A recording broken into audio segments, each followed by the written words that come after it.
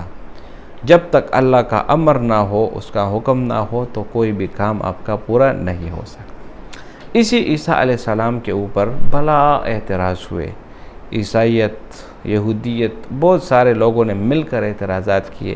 بڑا اعتراض یہ ہے کہ جیزس عیسیٰ علیہ السلام کو کروسیفائی کیا گیا۔ یہ بالکل ایک غلط قسم کا دعویٰ ہے، اس کی تردید قرآن مجید کرتی ہے۔ قرآن میں اللہ تعالیٰ فرماتے ہیں وَمَا قَتَلُوهُ وَمَا صَلَبُوهُ وَلَكِنْ شُبِّهَ لَهُمْ، نہ ہی اس کو قتل کیا گیا اور نہ ہی اس کو کیا کیا، ذبح کیا، نہ ہی اس کو صلیب پر چڑھایا گیا، بلکہ یہ ان کا جو ہے نا گمان ہے۔ بل رفعہ اللہ الیہ، بلکہ اللہ تعالیٰ نے اس کو کیا کیا، اونچا اٹھا لیا، آسمانوں پر اس کو اٹھا لیا۔ تو بھائیو دوستو، عیسیٰ علیہ السلام کو اللہ تعالیٰ نے زندہ آسمانوں پر اٹھا لیا، اور اسی طرح دوسری جگہ اللہ تعالیٰ فرماتے ہیں مل مسیح ابن مریم الا رسول، کہ عیسیٰ ابن مریم صرف و صرف اللہ کے رسول ہے۔ اس کے علاوہ جو لوگ تثلیث کا عقیدہ رکھتے ہیں یا ان کو تین خداؤں میں سے ایک مانتے ہیں، یقیناً وہ اپنی آخرت کو نقصان پہنچانے والے ہیں۔ بھائیو دوستو، بہت سارے لوگ یہاں پر جو ہے نا تذبذب کا شکار ہوتے ہیں اور غلط فہمی کا شکار ہو جاتے ہیں، تو یہ ان کے لیے ہرگز جو ہے نا وہ جائز نہیں۔ بھائیو دوستو، اللہ تعالیٰ خود قرآن میں فرماتے ہیں وَلَا تَقُولُوا ثَلَاثَةٌ، تین نہ کہو، یعنی تین خداؤں کو ہرگز نہ مانو۔ تو ڈاکٹر ذاکر نائک نے بہت بہترین طریقے سے جواب دیا۔ امید کرتا ہوں یہ ویڈیو آپ کو پسند آئی ہوگی۔ اگر ویڈیو آپ کو پسند آئے اس چینل کو سبسکرائب کریں۔ بہت شکریہ۔